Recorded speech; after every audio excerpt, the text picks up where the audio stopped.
Because everyone's, thankfully, I think the joy of running a tour like this is helping people look up and engage. Because my number one goal is not so much, is as much as I want to tell a story of the neighborhood, it's actually about catalyzing conversations between people. Yes. That it's the kind of connections you make with others as you go on this tour to talk, share about what you're working on, what you might be able to do together, what idea you have to share. That's the great power.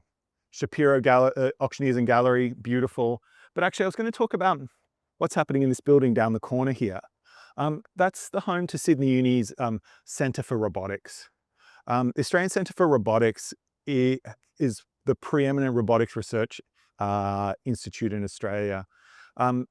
When we think about the great leaps in industrial automation in our country, particularly, so when you think about how Rio Tinto runs all these autonomous mining trucks across the Pilbara together with their rail system, all of those solutions were developed here at the Australian Centre for Robotics. And so it's, and I think that's the beautiful fusion of here. Yes, you've got the software, you've got the SaaS, but actually you've got the deep tech as well. We're going to keep moving up to just the corner here and talk about the commons.